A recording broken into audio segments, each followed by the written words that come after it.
हमारे एसआईआर जो प्रक्रिया हो रही है, हमको इसका विरोध नहीं है, एसआईआर का विरोध नहीं करते, लेकिन जो प्रक्रिया, जो पारदर्शिता होनी चाहिए, ईमानदारी से निष्पक्ष होकर के चुनाव आयोग को काम करना चाहिए था, वो ये काम नहीं कर रही। इसका हम इस सदन में हम खंडन करते हैं और ये सच्चाई है महोदय। अरे तुम तो बहुत बच्चे न थे, आप जानते हो पटना शहर में भी शाम में कोई निकलता था, कोई शाम में घर से बाहर जाता था, कहीं जाने का रास्ता है। ये जितने पत्रकार हैं, इन लोगों को भी हम कहेंगे कि पहले क्या बुरा हाल था और 6 से हम लोगों ने जो काम किया, ये दोनों चीजों को याद रखिए। बिहार चुनाव से पहले बिहार में राजनीतिक हलचल काफ़ी तेज है और ये राजनीतिक हलचल जो है वो क्यों है? दरअसल बिहार सरकार ने चुनाव से पहले एसआईआर नाम का एक बिगुल फूंक दिया है, जिसको लेकर पूरे बिहार में हंगामा और बवाल देखने के लिए मिल रहा है। दरअसल बिहार विधानसभा में इस समय मानसून सत्र चल रहा है। पिछले 3 दिनों से चल रहे मानसून सत्र में सदन में जमकर हंगामा देखने के लिए मिल रहा है। विपक्ष लगातार सदन के बाहर और अंदर हंगामा कर रहा है, सदन के बाहर प्रोटेस्ट कर रहा है और ये पूरा हंगामा है केवल और केवल बिहार सरकार के एसआईआर के आदेश को लेकर, जो 24 जून 2025 को बिहार सरकार ने जारी किया। चुनाव आयोग ने 24 जून को एसआईआर आदेश जारी किया, जिसके तहत बिहार चुनाव से पहले मतदाता सूची में कुछ अपडेट करने के लिए जो है इसमें एक प्रक्रिया है, जिसको पूरा करने के लिए 24 जून को एसआईआर नाम का एक आदेश जारी हुआ, जिसको लेकर ये पूरा बवाल है। अब बिहार सरकार का ये एसआईआर आदेश क्या है, जिसको लेकर न केवल बिहार में बल्कि पूरे देश में इसको लेकर चर्चाएं तेज हैं, ये हम आपको इस वीडियो में बताएंगे। लेकिन इससे पहले बता देते हैं कि एसआईआर आदेश की प्रक्रिया शुरू होने के बाद मंगलवार को चुनाव आयोग ने जो 3 बड़े अपडेट दिए, जिसको लेकर विधानसभा में जमकर हंगामा देखने के लिए मिल रहा है, वो क्या है? सदन में जारी महासंग्राम के बीच चुनाव आयोग ने मंगलवार को 3 बड़े अपडेट दिए। पहला, वोटर लिस्ट सत्यापन की प्रक्रिया में अभी तक राज्य में 18 लाख वोटर मृत मिले हैं। दूसरा, 26 लाख वोटर ऐसे मिले हैं जो दूसरे विधानसभाओं में शिफ्ट हो चुके हैं। और तीसरा, 7 लाख वोटर ऐसे हैं जिन्होंने 2 जगह वोट बनवा रखे हैं। यानी 24 जून 2025 को एसआईआर को लेकर जो आदेश जारी हुआ था, उसको लेकर बिहार में जो है प्रक्रिया बहुत तेजी से चल रही है, क्योंकि 2025 में बिहार में विधानसभा चुनाव है। लेकिन इस एसआईआर को लेकर विपक्ष जो है वो लगातार हंगामा कर रहा है और मंगलवार और बुधवार को, यानी कि आज, बिहार विधानसभा में जो हंगामा देखने के लिए मिला वो ये था कि तेजस्वी यादव ने जब विधानसभा में एसआईआर को लेकर भाषण दिया तो मुख्यमंत्री नीतीश कुमार भड़क गए। उन्होंने तेजस्वी यादव को बच्चा कहकर संबोधित किया, जिससे तेजस्वी यादव के जो समर्थक थे उन्होंने विधानसभा के अंदर ही जमकर हंगामा किया और विधानसभा के बाहर भी उनका प्रोटेस्ट देखने के लिए मिला। ये सारा जो हंगामा विधानसभा में इस समय चल रहा है, ये एसआईआर को लेकर के है, जो पिछले 1 माह से बिहार में एक टेंशन का माहौल जिसने बनाकर रखा है, क्योंकि विपक्ष को डाउट है, शक है कि इस एसआईआर की प्रक्रिया से बिहार में बहुत सारे जो मतदाता हैं वो ऐसे हैं जो चुनाव में मतदान करने से जो है वो वंचित रह जाएंगे, क्योंकि इसके तहत जो दस्तावेज सरकार ने मांगे हैं वो जुटाना इतना आसान नहीं है, क्योंकि उसमें जन्म प्रमाण पत्र से लेकर उनके माता पिता के भी कई सारे पुराने डॉक्यूमेंट्स इन दस्तावेजों में जो है वोटर्स को देने होंगे, जिसकी वजह से ये प्रक्रिया काफ़ी लंबी हो सकती है। हालांकि बिहार सरकार का कहना है कि इसको लेकर 30 सितंबर तक का वक्त जो है वो मतदाताओं को दिया गया है और ये एक लंबा वक्त है जिसमें मतदाता आराम से अपने दस्तावेज जो है वो जुटा सकते हैं। और ये प्रक्रिया बेहद ज़रूरी है, क्योंकि बिहार में साल 2003 में एसआईआर की प्रक्रिया हुई थी और उसके बाद अब इस प्रक्रिया को कराना बहुत ज़रूरी है। क्या है एसआईआर, वो हम आपको विस्तार से बताते हैं। दरअसल किसी भी राज्य में या किसी भी चुनाव से पहले चुनाव निष्पक्ष रूप से पूरा हो सके, इसके लिए जो है वो वोटर लिस्ट में एक अपडेट किया जाता है, आपके दस्तावेज़ों को इकट्ठा किया जाता है, आपके दस्तावेज़ों का सत्यापन किया जाता है और इसी को लेकर बिहार सरकार ने एसआईआर का आदेश 24 जून 2025 को जारी किया था, जिसके तहत बिहार में चुनाव से पहले जो मतदाता प्रक्रिया है उसे निष्पक्ष रूप से पूरा कराया जाए। इसको लेकर जो बिहार के जो वोटर्स हैं उनका जो वोटर लिस्ट है उसको अपडेट किया जाएगा। लेकिन इसको लेकर जो डॉक्यूमेंट्स सरकार ने मांगे हैं उसको लेकर ये पूरा हंगामा है और अब इस एसआईआर को लोग सीएए और एनआरसी से भी जोड़कर देख रहे हैं, क्योंकि जिस तरीके के दस्तावेज इसमें मांगे गए हैं ठीक वैसा ही कुछ एनआरसी और सीएए में भी दस्तावेज मांगे गए हैं। और इसी को लेकर जो है अब ये हंगामा जो है ये न केवल बिहार बल्कि पूरे देश में दिखाई और सुनाई दे रहा है, और इसको लेकर राजनीतिक सियासत काफ़ी तेज़ है। लेकिन सबसे पहले हम आपको एसआईआर विस्तार से बताते हैं कि आखिर ये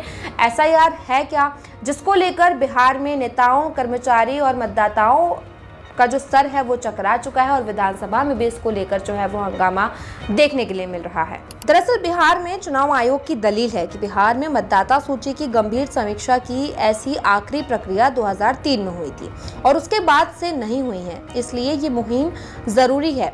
समीक्षा के लिए आयोग ने मतदाताओं के लिए एक फॉर्म तैयार किया है। जो मतदाता 1 जनवरी 2003 की मतदाता सूची में शामिल थे, उन्हें सिर्फ ये न्यूमरेशन फॉर्म यानी गणना पत्र भरकर जमा करना है, उन्हें कोई सबूत नहीं देना होगा। बिहार में ऐसे लगभग 4.96 करोड़ मतदाता हैं। चुनाव आयोग ने 2003 की ये वोटर लिस्ट अपनी वेबसाइट पर डाल दी है। अब सारा हंगामा 2003 के बाद मतदाता बने लोगों से सबूत मांगने को लेकर है। चुनाव आयोग के मुताबिक 1 जुलाई 1987 से पहले पैदा हुए नागरिकों जो 2003 की मतदाता सूची में नहीं थे, उन्हें अपनी जन्मतिथि और जन्मस्थान का सबूत देना होगा।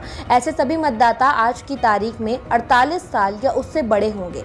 जो लोग 1 जुलाई 1987 से लेकर 2 दिसंबर 2004 के बीच पैदा हुए हैं, उन्हें अपनी जन्मतिथि और जन्मस्थान और अपने माता पिता में से किसी एक की जन्म तिथि और जन्मस्थान का सबूत देना होगा। ये सभी लोग करीब आज 21 से 48 साल के बीच होंगे। इसके अलावा 2 दिसंबर 2004 के बाद पैदा हुए नागरिकों को अपनी जन्मतिथि और जन्मस्थान और अपने माता पिता दोनों की ही जन्मतिथि और जन्मस्थान का भी सबूत देना होगा।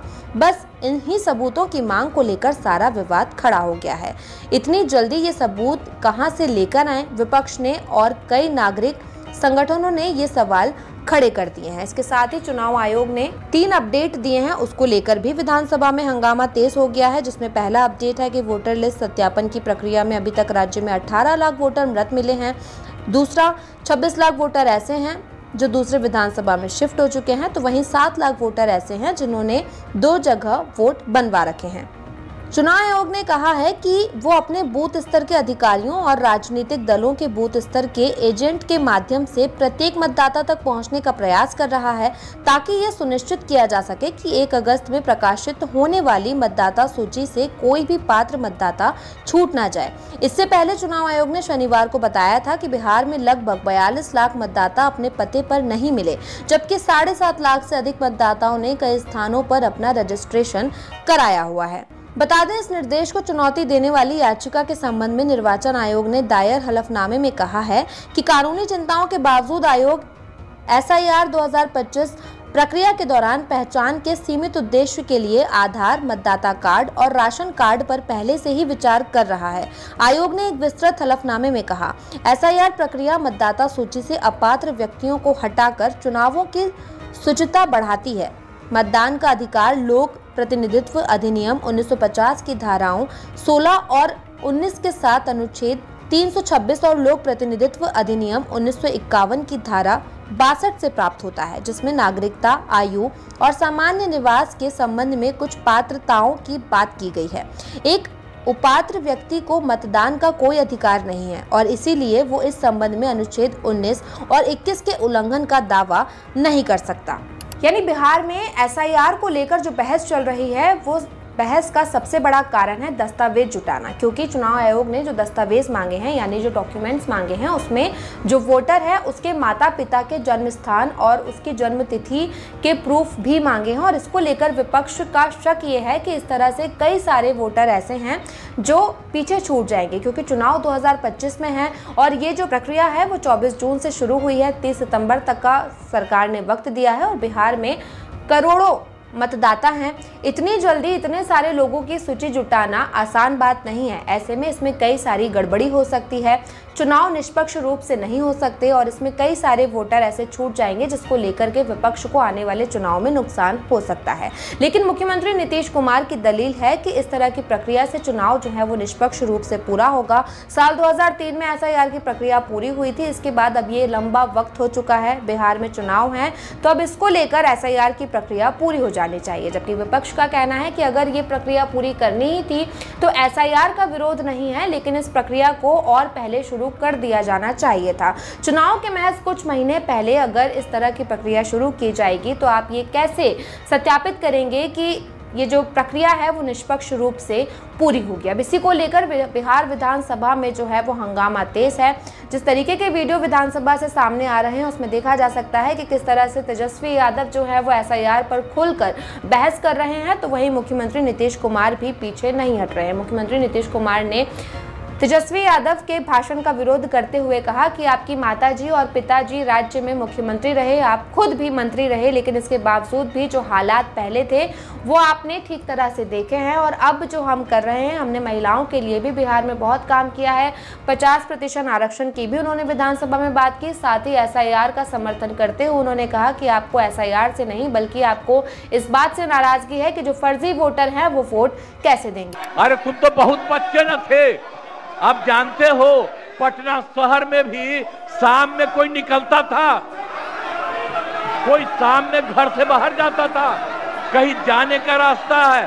ये जितने पत्रकार हैं इन लोगों को भी हम कहेंगे कि पहले क्या बुरा हाल था और 6 से हम लोगों ने जो काम किया, ये दोनों चीजों को याद रखिए। अब इसको लेकर बिहार विधानसभा में हंगामा है। बिहार में चुनाव से पहले सियासी हलचल जो है वो काफ़ी तेज़ है, लेकिन जिस तरीके का माहौल बिहार में भी देखने के लिए मिल रहा है, इससे ये तो साफ होता है कि बिहार विधानसभा चुनाव 2025 बेहद ही दिलचस्प होने वाला है। अब इंतज़ार है लोगों को 30 सितंबर का, जब ये पूरी प्रक्रिया जो है एसआईआर की वो पूरी हो जाएगी और ऑफिशियल डॉक्यूमेंट्स लोगों के सामने आ जाएंगे। कितने वोटर लिस्ट इसमें निकलकर सामने आते हैं, कितने मतदाता इसमें निकलकर सामने आते हैं, सभी पर जो है 30 सितंबर को एक पूरा जो प्रक्रिया है, जो प्रोसेस है, उसको लेकर जो ऑफिशियल डॉक्यूमेंट्स हैं वो चुनाव आयोग अपनी वेबसाइट पर जो है वो जारी कर देगा। फिलहाल बिहार के एसआईआर को लेकर पूरे देश में हंगामा देखने के लिए मिल रहा है, क्योंकि बिहार की तर्ज पर ही कई ऐसे राज्य हैं जहां पर आने वाले समय में चुनाव हैं और वहां पर भी चुनाव आयोग ने एसआईआर की प्रक्रिया जो इससे पहले उनके राज्य में हुई थी उसे जो है चुनाव आयोग की वेबसाइट पर अपडेट कर दिया है। और इसको लेकर माना जा रहा है कि बिहार की तर्ज पर ही देश भर के अन्य राज्य जहां पर भाजपा की सरकार है वहां पर भी एसआईआर को लागू किया जा सकता है। अब बिहार के इस राजनीतिक संग्राम पर आपकी क्या कुछ राय है, हमें कमेंट करके बताइएगा। साथ ही ये वीडियो अच्छा लगा तो लाइक और शेयर भी कीजिएगा।